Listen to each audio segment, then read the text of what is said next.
गत शनिवार महालय दिन भुवनेश्वर जीवन ज्योति अनाथ और बुद्धाश्रम पालित है द्वितीय श्री चैतन्य नामाचार्य जदुमणि जन्म शतवार्षिकी।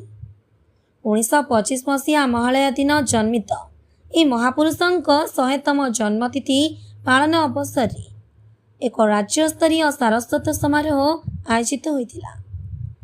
नामाचार्य जदुमणि स्मृति संसदर सभापति डॉक्टर प्रसन्न स्वाईं निमंत्रण क्रमे कांतकवि साहित्य परिषदर कार्यकर्ता माने एही समारोह रे सम्मानित अतिथि रूपे जोग देथिले।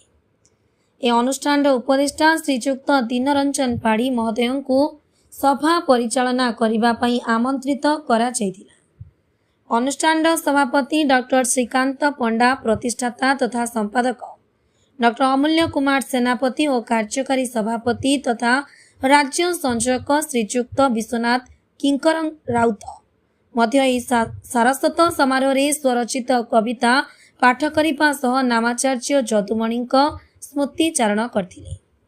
एही सभारे आमंत्रित अतिथि रूपे महांगार विधायक श्रीजुक्त शारदा प्रसन्न नायक, अभिनेत्री विदुस्मिता, ओडिशा साधु समाजर सभापति श्रीजुक्त विष्णुगिरी महाराज, अनेक सन्थ जोग देथिले।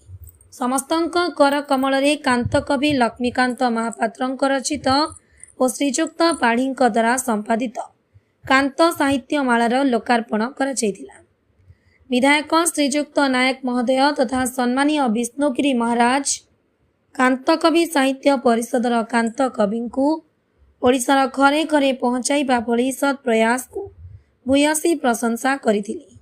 समारोह शेष में कांतकवि साहित्य परिषद तथा यार प्रत्येक कार्यकर्ता को उत्तरीय और मानपत्र सह संबर्धित करा जायतिला।